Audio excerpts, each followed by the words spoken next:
Welcome one, welcome all to the Funhouse. I am Uncle Salty. This is episode 2, and it's playtime. For today's show, I thought it would be fun to take a nice trip down memory lane and tell you all a short story. The year is 1989. I have just received my weekly allowance, a whole $5, and it's burning a hole in my pocket. What's a little kid to do? I hop on my bicycle and I set out for the local baseball card shop downtown. I'm going to get me 10 packs of 1989 Fleer baseball cards.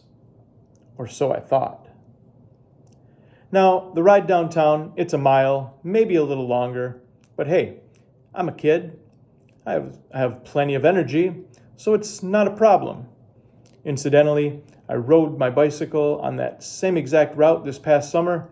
When I got home, it was time for a nap. But back to the story. So, I'm nearly to the baseball card shop. I'm about 4 blocks away. And standing in the middle of the street is this kid.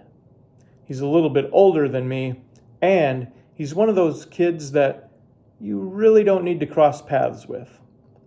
So instead of me, turning off to the right and riding an extra couple of blocks, I continue to ride in the same direction. And of course, he stops me, and we begin to talk. He asks me, "Where are you going? What are you doing?" Foolishly, I tell him, "Hey, I'm headed down to the baseball card shop." Now, of course, if you're going to the baseball card shop, you need money. Or at least you probably should have some. So, he asked me, "So, what are you going to get down there?" And I tell him, "Yeah, I'm going to get some 1989 Fleer baseball cards." He then pulls out this card right here. It's a 1973 Topps Dave Campbell card. He says, "Isn't this a cool card?" And I said, "Yeah, it's pretty neat, but, remember, I want to get some 1989 Fleer baseball cards." So he continues to tell me just exactly how cool this card is. It's super old. It's from 1973. And I guess, when you're a kid in 1989, 1973 seems like a long time ago. It's pretty old. But, I just really wanted to get the 1989 Fleer baseball cards. And so I tried to leave, and he grabs a hold of my handlebars. Now, I had told him that I had brought $5 with me, so, of course, this card instantly became, a $5 baseball card. And I could tell from, the tone of his voice and the, actions that if I didn't buy this baseball card, he was going to beat me up. Now, I wasn't in the mood to get beat up, so I reluctantly hand him my $5, and he hands me this baseball card. And I then get to leave. Now, since I'm only 4 blocks away from the baseball card shop, I figure, why not? I'm already almost there. I'll just ride down there anyway. So I get there, and, the owner is there, and, "Hey, how you doing?" "Hey, pretty good, blah, blah, blah." And I show him this card. He looks at it and he says, "Where the hell did you get that?"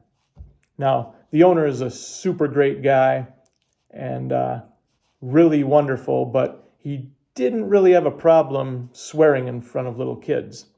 So I tell him exactly where I got it from, and he says, "That little son of a bitch, he was just in here. He must have stolen that out of my showcase." Now, fortunately for me, the owner was a super great guy, and he said, "Since you paid $5 for that card, you can keep it," which was really nice of him.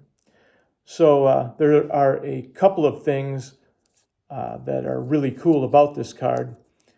Number one, Dave Campbell, how I knew him as a kid. He was a baseball announcer on ESPN in the late 90s, possibly early 2000s. The other cool thing about this card, If we can get it in focus here. There it is. He is from Uncle Salty's hometown of Manistee, Michigan. Now, recently I just purchased this card for $25, and back in 1989 I paid $5 for it as well.